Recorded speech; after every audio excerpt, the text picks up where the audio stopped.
حضرت معاویہ رضی اللہ تعالی عنہ کی مرویات سے ہے کہ اللہ تعالیٰ جل شانہ جس کی بہتری کا ارادہ کرتا ہے اس کو دین میں سمجھ عطا کر دیتا ہے، اس کو دین میں فقاہت نصیب کر دیتا ہے۔ دولت کا کثرت سے مل جانا یا نہ ملنا یہ کوئی بات نہیں ہے۔ دولت اللہ انہیں بھی دیتا ہے جن پہ راضی ہوتا ہے، اور انہیں بھی دیتا ہے جن پہ ناراض ہوتا ہے۔ قارون کو دولت دی، فرعون کو دولت دی، بادشاہت بھی دی، حامان ہے، شداد ہے، شدید ہے، کتنے کتنے دولت مند اور تخت و تاج کے مالک گزرے، اللہ ان پہ راضی نہیں تھا، لیکن ان کو بھی دولت دی جن پہ راضی تھا۔ حضرت عثمان غنی کو دولت عطا کی، حضرت عبد الرحمن ابن عوف رضی اللہ تعالیٰ عنہ کو صحابہ میں سب سے زیادہ دولت مند حضرت عبد الرحمن ابن عوف تھے، ان کو بھی دولت عطا کی، اور بھی لوگوں کو، حضرت سلیمان کو پیغمبری بھی دی، دولت بھی دی، بادشاہت بھی دی۔ تو دولت وہ اسے بھی دیتا ہے جس پہ راضی ہوتا ہے، اور دولت اسے بھی دیتا ہے جس سے راضی نہیں بھی ہوتا، لیکن فقاہت فی الدین، دین کی سمجھ صرف اسے دیتا ہے جس پہ راضی ہوتا ہے۔ تو جس کو دین کا فہم دے دیا گیا، دین کی سمجھ دے دی گئی، اللہ تعالیٰ اس پہ راضی ہے۔ جس کی بھلائی چاہتا ہے، جس کی بہتری چاہتا ہے، اس کو اللہ تعالیٰ جل شانہ دولت دین دے دیتا ہے اور دین کی سمجھ عطا کر دیتا ہے۔ حضور علیہ الصلوۃ والسلام کا ایک اور فرمان سن لیجئے، جو ایسے راستے پہ چلا جس میں وہ علم کی تلاش کرتا تھا، جو علم طلب کرنے کے لیے کسی راہ کا مسافر ہوا، سہل اللہ لہ بہ طریقا الی الجنہ، تو وہ جنت کے راستے پہ چلا، جتنے قدم اٹھاتا ہے وہ جنت کی طرف قریب ہوتا چلا جاتا ہے۔ تو راہ علم کے سفر میں اللہ نے اتنی برکتیں رکھی ہیں۔ حضرت سلیمان علیہ السلام کو اللہ نے اختیار دیا، یا دولت لے لو، یا بادشاہت لے لو، یا پھر علم لے لو، ان تین چیزوں میں اللہ نے ان کو ایک چیز اختیار کرنے کا اختیار دیا، یا دولت لے لو، یا بادشاہت لے لو، یا علم لے لو۔ انہوں نے کہا مالک مجھے علم دے دے۔ کہا اچھا تو نے علم کو اختیار کیا، دولت اور بادشاہت اس کے صدقے دے دی۔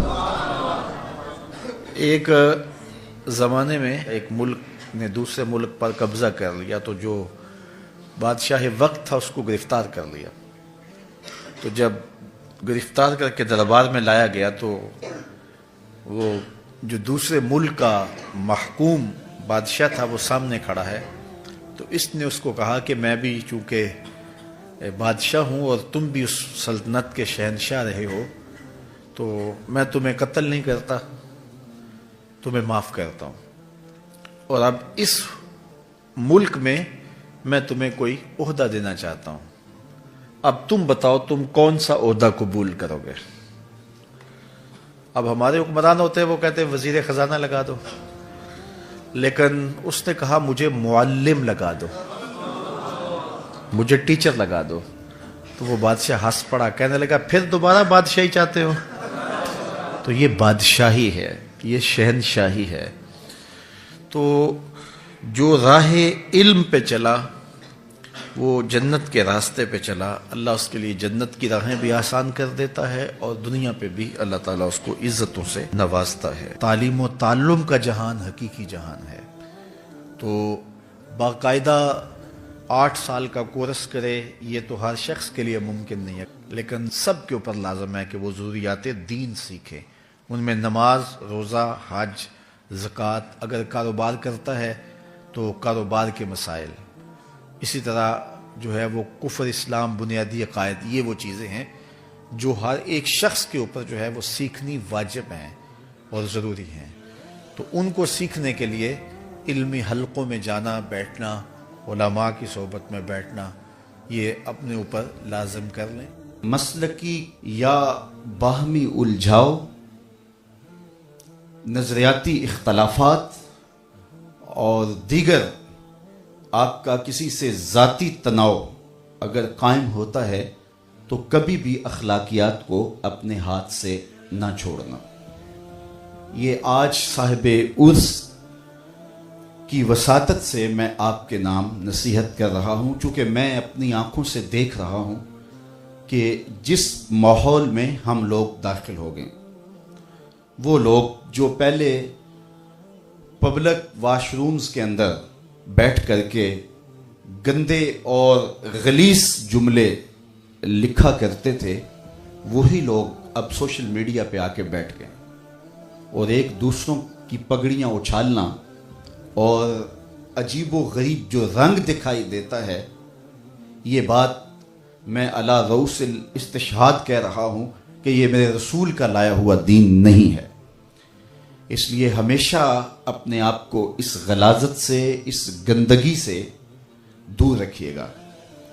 کسی مفکر نے کہا تھا کہ جو گمراہی عقیدت اور دین کے راستے سے آتی ہے وہ بہت گہرے قدم جما لیتی ہے اور دیر پا ہوتی ہے۔ اس لیے کسی بھی بنیاد پر آپ اخلاقیات سے نیچے نہ گریں اور اپنی زبان کی، اپنے لہجے کی، اپنے قلم کی اور اپنے خیالات کی حفاظت کریں۔ آقا کریم علیہ الصلوۃ والسلام کی زندگی، حضور علیہ السلام کی سیرت ہمارے سامنے موجود ہے، اور آقا کریم علیہ السلام نے جو ہمیں دین دیا ہے اور جس طرح سے رویوں کے اندر حسن اور جمال پیدا کرنے کی تلقین کی ہے، اور آقا کریم علیہ الصلوۃ والسلام کا اپنا عمل، حضور کے اصحاب کا عمل اور امت کے مشاہیر کا آج تک جو عمل ہے وہ ہمارے لیے خضر راہ ہے۔ تو اس لیے ہمیں اخلاقیات کے دامن کو کبھی بھی چھوڑنا نہیں چاہیے، اور کسی بھی صورتحال کے اندر ہمیں ایسی گراوٹ کا شکار نہیں ہونا چاہیے، اور ہمیں اپنے بزرگوں کی تعلیمات کو ہمیشہ خضر راہ بنانا چاہیے۔ دور موجود یقیناً فتنوں کا دور ہے، اور اس دور کی نشاندہی کرتے ہوئے یہ فرمایا گیا ہے کہ آسمان سے فتنے یوں برسیں گے جس طرح بارش برستی ہے، اور آج ہر طلوع ہونے والا دن ایک نئی فتنہ سامانیہ لے کر کے طلوع ہوتا ہے۔ تو اپنے آباء و اجداد، اپنے مشائخ، اپنے اسلاف، اپنے بزرگوں کی تعلیمات کو مضبوطی کے ساتھ تھام کر کے ہمیں منزل کی طرف آگے بڑھنا ہوگا۔ اور دوسری جانب میں جو آپ کی توجہ اس بات پہ دلائی، کم از کم جو میرے ساتھ روحانی انتساب رکھتے ہیں یا ہمارے ساتھ تلمس کا جن کا ربط و رشتہ ہے، میں ان کو پھر یہ تاکید کروں گا کہ اس وقت جو باہمی جنگ و جدل اور آپس کی لڑائیاں اور الجھاؤ اور کیچڑ اچھالنا اور گندگی اچھالنا اور پگڑیاں اچھالنے کا کلچر فروغ پا رہا ہے، کبھی بھی آپ اس کا حصہ نہ بنیں، اور ہم نہ کبھی ماضی میں ایسے کسی کام کا حصہ بنے ہیں، نہ دور موجود میں بنیں گے اور نہ مستقبل میں بنیں گے۔ ہم کبھی بھی کسی کے کہنے پہ میدان میں نہیں آتے، ہم ہمیشہ اللہ اور اس کے رسول کی رضا کو ہی ملحوظ خاطر رکھتے ہیں۔ اقبال کے سارے کلام کا رس نچوڑ دیں تو فلسفہ کیا نکلتا ہے، کی محمد سے وفا تو نے تو ہم تیرے ہیں، یہ جہاں چیز ہے کیا لوح و قلم تیرے ہیں۔ اقبال کہتا ہے حضور سے وفا کرو، پھر قلم بھی تمہارے ہاتھ میں دے دیں گے، تختی بھی تمہارے ہاتھ میں دے دیں گے۔ اللہ جل شانہ مجھے آپ کو اپنی رحمتوں کے حصار میں رکھے۔ حضرت ابو ذر رضی اللہ تعالی عنہ سے مروی ہے، کہتے ہیں کہ رسول کریم نے مجھے ارشاد فرمایا، اے ابو ذر، تو جہاں بھی ہو رب سے ڈرتے رہنا، اور جب تجھ سے گناہ ہو جائے تو گناہ کے بعد نیکی کرنا، وہ نیکی گناہ کو مٹا ڈالے گی، اور لوگوں کے ساتھ حسن اخلاق سے پیش آنا۔ تو کس قدر تاکید فرمائی اور بار بار ہمیں اس بات کا حکم دیا گیا۔ آپ لوگوں سے الگ تھلگ ہو جاتے ہیں کہ لوگوں کے رویے تلخ ہو گئے ہیں۔ آج جس دور سے ہم گزر رہے ہیں وہ آپ رشتہ داریوں میں دیکھ لیجئے، ہمسائیگیوں میں دیکھ لیجئے، حتیٰ کہ ہمیں منبر و محراب سے بھی نفرتوں کے سبق ملتے ہیں۔ اور میں پچھلے دن کسی نے مجھے 2 شارٹ کلپس بھیجے ہیں، یقین جانیے گا کہ میں آپ کو سنا نہیں سکتا، اس میں جتنی غلیظ اور گندی زبان استعمال کی گئی ہے۔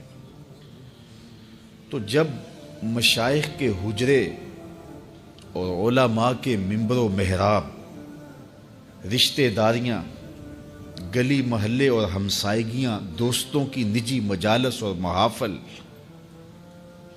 رویوں کی تلخی سے بدبودار اور متعفن ہو جائیں تو نرم اور لطیف طبیعتوں کے حامل لوگ پھر کنارہ کشی کا سوچنے لگ جاتے ہیں۔ لیکن اگر کوئی بندہ خیر کی اور اچھائی کی نیت سے لوگوں کے اندر گھل مل کے رہے، تاکہ اگر یہ رویوں کی تلخی سے ماحول کو مسموم کر رہے ہیں، زہر آلود کر رہے ہیں، تو میں پیار کے گلاب بھی لے کے آؤں، کچھ تو تلخی کم ہوگی۔ میں شہد لے کر کے آؤں لفظوں کے، تاکہ کچھ تو مٹھاس پیدا ہو۔ تو آئیے اس پر حضور کا فرمان سنیے۔ وہ مسلمان جو لوگوں کے اندر مل جل کے رہتا ہے اور ان کے رویوں کی تلخیاں محسوس کرتا ہے اور اس پہ صبر کرتا ہے، وہ معاشرت چھوڑ کے بھاگ نہیں جاتا، وہ ان کی اذیتوں کو، ان کی جانب سے آنے والی تکلیفوں کو گوارا کرتا ہے، وہ اس مومن سے بہتر ہے جو برداشت کرنے کی سکت نہیں رکھتا اور کنارہ کش ہو جاتا ہے کہ یہ زہر آلود ماحول میرے موافق نہیں ہے، تو وہ ایک گوشے میں بیٹھ جاتا ہے اور لوگوں سے الگ ہو جاتا ہے اور مخالطت نہیں کرتا۔ تو فرمایا اس سے وہ بہتر ہے جو معاشرے کے اندر رہ کے تکلیفیں گوارا کر لیتا ہے، لیکن اپنے پیار کی خوشبو سے ماحول کو معطر کرنے کی کوشش میں لگا رہتا ہے۔ چونکہ اگر سارے لوگ الگ ہو جائیں کہ یہاں تو پگڑیاں اچھلتی ہیں، عزتیں اچھالی جاتی ہیں، یہ اذیتوں اور تکلیفوں کا ماحول ہے، زبانیں زہر اگلتی ہیں، چنگارے نکلتے ہیں لوگوں کے منہ سے، تو پھر میں کنارہ کشی اختیار کر لیتا ہوں، اور وہ بالکل تنہا اور کنارہ کش ہو جاتا ہے کہ رشتہ داروں کی زبان پکڑی نہیں جا سکتی، ہمسایوں کی زبان روکی نہیں جا سکتی، معاشرت کے اندر عدم برداشت ہے اور لوگوں کے لہجوں کے اندر زہر گھلا ہوا ہے، منبر و محراب سے بھی خیر کی آوازیں سننے کو نہیں ملتی، تو اب میں کیا کروں، میں الگ ہو جاتا ہوں۔ تو پھر سارے لوگ الگ ہو جائیں گے تو پھر یہ گٹر اس کو صاف کون کرے گا؟ تو وہ مومن جو کہتا ہے کوئی بات نہیں، میں لوگوں کے اندر رہتا ہوں، تکلیفیں برداشت کروں گا اور میں اپنے حصے کا کام کرتا رہوں گا، آمنہ کے لال نے فرمایا کہ وہ افضل ہے اس سے جو کنارہ کش ہو گیا۔ ہاں، اگر کوئی ایسا شخص ہے کہ جو اتنا کمزور ہے کہ وہ سمجھتا ہے کہ کہیں میں یہاں اپنے آپ کو بچا ہی نہیں پاؤں گا تو میں بھی ان کا ایک فرد بن جاؤں گا، تو پھر اس کے لیے ہے کہ وہ کنارہ کشی اختیار کر لے۔ لیکن اللہ نے جس کو اتنی ہمت دی ہے کہ وہ تمیز کر سکتا ہے اچھائی اور برائی کی، اور خیر اور شر کا امتیاز کرنے کی اللہ نے اس کو طاقت دی ہے، تو وہ کوشش کرے کہ لوگوں کے اندر اچھائی کی قدروں کو بحال کیا جائے اور لوگ ایک پاکیزہ معاشرت کی طرف بڑھے۔ میرے حضور نے فرمایا تم میں سے ہر شخص جو ہے وہ اپنے ماتحت لوگوں کے معاملے کے اندر مسئول ہے، اس سے پوچھا جائے گا، اس سے سوال ہوگا۔ آپ اگر ایک باپ ہیں تو 8 4 5 بچے آپ کے زیر کفالت ہیں، تو ان کے معاملات کے آپ ذمہ دار ہیں۔ اگر آپ ٹیچر ہیں تو شاگردوں کے معاملات کے ذمہ دار ہیں۔ اگر آپ ایک فیکٹری بنائی ہے اور 200-300 لوگ وہاں کام کر رہا ہے، تو جتنی آپ کی ذمہ داریاں جو ہے وہ بنتی ہیں تو ان کو وہاں آپ نبھائیں گے۔ اور اگر آپ ہادی قوم ہیں، رہنمائے قوم ہیں، تو پھر اس حساب سے آپ کی ذمہ داریاں بنتی ہیں۔ اب بتائیے یہ معاشرہ جس معاشرے میں ہم جی رہے ہیں، یہ عدم برداشت کا کلچر ہے۔ یہاں آپ ایک دکاندار سے بھی سودا لینے جائیں اور 1 سے 2 مرتبہ اس کو 1-2 بات پوچھیں تو وہ تلخ ہو جاتا ہے، حالانکہ اس کی تو دکانداری ہے تو اس کو تو سننا چاہیے، لیکن معاشرے کے اندر تلخی اتنی آ گئی ہوئی ہے، عدم برداشت ایسے پیدا ہو گئی ہے کہ اب مجھے بتائیے کہ وہ شخص جس کا فائدہ ہے تو وہ بھی آگے سے تلخ ہو رہا ہے، تو پھر اس معاشرے کی گراوٹ کا آپ اندازہ کر سکتے ہیں۔ منبر و محراب سے ہم دیکھتے ہیں کہ ایسے ایسے تلخ جملوں کے تبادلے ہوتے ہیں کہ بعض لوگ یہ سمجھتے ہیں کہ یہ منبر پہ بیٹھنے والا جو شخص بول رہا ہے یہ جو یہاں سے کہہ رہا ہے یہ دین ہی ہے، ہمارے ہاں اتھارٹی اللہ کے رسول ہیں صلی اللہ علیہ وآلہ وسلم۔ اگر میں اپنے جو ہے وہ نفس کے شکنجے میں کسا ہوا ہوں اور اپنی انا کے جو ہے وہ پنجرے کے اندر ہوں اور میں اس کو دین قرار دیتا ہوں، تو یہ میں اپنے پہ بھی زیادتی کرتا ہوں، لوگوں پہ بھی زیادتی کرتا ہوں۔ میرے کارواں ہے میرے حجاز اپنا، اس نام سے باقی ہے آرام جاں ہمارا۔ تو ہمارے لیے وہ سند ہے۔ تو اگر میں بھی یہاں اپنی گفتگو کو اس انداز سے مرتب کروں کہ اس سے معاشرے کے اندر بد اخلاقی کی نمو ہو، تو پھر مجھے بتائیے گا کہ آپ خیر کہاں سے تلاش کریں گے؟ چوں کفر از خانہ کعبہ برخیزت کجا ماند مسلمانی۔ ایک فارسی شاعر نے کہا کہ جب کعبے سے کفر کھڑا ہو جائے تو پھر مسلمانی آپ کہاں سے تلاش کریں گے؟ ممبر و محراب جس کی ذمہ داری ہی حسن اخلاق سکھانا تھا، تو اس کی ذمہ داری جو تھی اس کے برعکس وہ کام کر رہا ہے۔ جس کا کام تزکیہ قلوب تھا، تصفیہ باطن تھا، اب وہ سالکین کا تصفیہ کرنے کی بجائے ان کی جیبیں صاف کرنے کے چکر میں ہے کہ تمہارا دل تو صاف نہیں کر سکتا، تمہاری جیب صاف کر دوں گا۔ تو پھر مجھے بتائیے کہ جو مسند مشیخیت کے اوپر بیٹھا ہے وہ کس گراوٹ کا شکار ہے؟ اس لیے مجھے اور آپ کو اپنے ماحول کے اندر جہاں ہم بیٹھے ہیں، ہمارے ماحول سے وابستہ صرف 3 آدمی ہی کیوں نہ ہو، تو ہم وہاں تو خیر اور وہاں تو بہتری پھیلانے کے لیے کوشاں ہو، اور جب ہم ایسا کریں گے تو میرا مالک ہماری مدد کرے گا۔ تو یہ وہ نمایاں چیزیں ہیں ہمارے دین کی، حسن اخلاق اور حیا۔ اب دور موجود کے اندر حیا کا جوہر لٹ گیا، اور پھر ہمارا الیکٹرانک میڈیا، پھر اس کے بعد اب سوشل میڈیا کی قیامت جو ہمارے اوپر ٹوٹ پڑی، اس نے خلوتوں کو بھی پاکیزہ نہیں رہنے دیا۔ تو حیا کا حقیقی جوہر موجود ہوگا تو پھر خلوت ناپاکیزہ نہیں ہو سکتی، پھر خلوت کے اندر بھی روشنی اور اجالا اور چراغاں ہی رہے گا۔ تو ایک تو ہم نے اپنی اور اپنی نسل اور اپنے جو بھی جن کا ذمہ ہمارے ذمہ لگایا گیا ہے، ان کو حیا کی اس دولت کے ماحول کو فراہم کرنا ہے، اور دوسرا ہم کبھی بھی اپنی اولاد سے، اپنے شاگردوں سے، اپنے حلقہ احباب سے، اپنے دوستوں سے کبھی بھی بدخلقی کی بدبو اور نفرت کو کبھی بھی پھیلنے نہ دیں۔ جس سے آپ کا اختلاف بھی ہے اس کے ساتھ بھی اس نے سلوک کرنے کی تلقین کی گئی ہے۔ وَجَادِلْهُمْ بِالَّتِي هِيَ أَحْسَنُ، حالانکہ مجادلہ ہے ان سے، لیکن یہاں حسن نہیں کہا۔ طلباء موجود ہیں، احسن اس میں تفضیل کا صیغہ ہے، سپرلیٹو ڈگری، یعنی آپ جس سے مجادلہ بھی کریں تو اس میں صرف حسن ہی نہیں ہے بلکہ احسن، یعنی اس سے مجادلے میں بھی تمہارا انداز اتنا خوبصورت ہو کہ دل مو لینے والا ہو۔ تو دور موجود کے اندر جہاں ہم اپنے ہمسایوں سے، رشتہ داروں سے، اپنے ملنے والوں سے، معاشرے میں، چلتے ہوئے بازار میں، گزرگاہوں میں لوگوں کے ساتھ رویے، تلخ جملے اور جو ہمارا انداز تکلم ہوتا ہے، یہ ہمارا دین کیا کوئی بھی صائب معاشرہ اس کی اجازت نہیں دیتا۔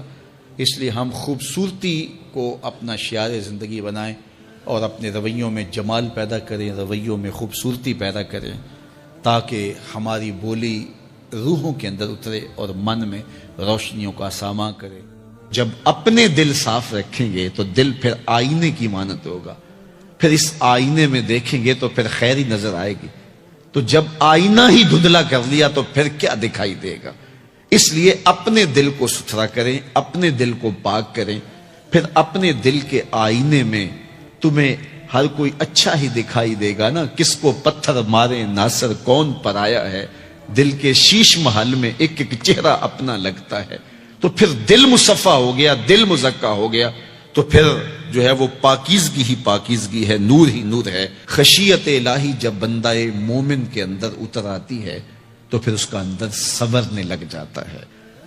جہاں کوئی کیمرہ نہیں ہوتا، جہاں کوئی ایجنسی نہیں ہوتی، جہاں کوئی دیکھنے والا نہیں ہوتا، وہاں یہ خوف طاری ہوتا ہے کہ میرا رب مجھے دیکھ رہا ہے، اور یہ تصور انسان کی زندگی کے اندر خیر لاتا ہے۔ خشیت الہی باطن کو نکھارتی ہے، سجدوں میں لذت پیدا کرتی ہے، رکوع اور قیام میں سرور پیدا کرتی ہے، یہ نیتوں کے اندر خلوص اور للہیت پیدا کرتی ہے، یہ تمہارے اعمال کے اندر حسن پیدا کرے گی۔ اگر اللہ کی خشیت باطن میں نہیں ہے تو کھوکھلے عمل ہوں گے، ریا ان پر مسلط ہو جائے گی، دکھلاوا آ جائے گا، عجب آ جائے گا۔ ہم تو نماز پڑھنے لگ جائیں تو بے نمازیوں کو حقیر سمجھنے لگ جاتے ہیں۔ وہ کیسی نماز ہے جس نے ہمیں تکبر میں مبتلا کر دیا، جس نے ہمارے دماغ میں غرور بھر دیا، ہمیں لوگ بونے بونے اور چھوٹے چھوٹے دکھائی دینے لگے اگر ہم نے جو ہے وہ چند سجدے کر لیے۔ لیکن وہ لوگ جو خشیت الہی کے نور میں پرورش پاتے رہے، وہ ساری زندگیاں عبادت میں گزارنے کے بعد پھر بھی روتے تھے، پتہ نہیں ہماری عبادتیں بھی قبول ہوئی ہے کہ نہیں۔ حضرت سری سکتی رضی اللہ تعالی عنہ دن میں کئی بار آئینہ دیکھتے تھے اور اپنے چہرے پہ ہاتھ پھیر کے دیکھتے تھے، کہیں میرے گناہوں کے سبب سے میرا چہرہ سیاہ تو نہیں ہو گیا۔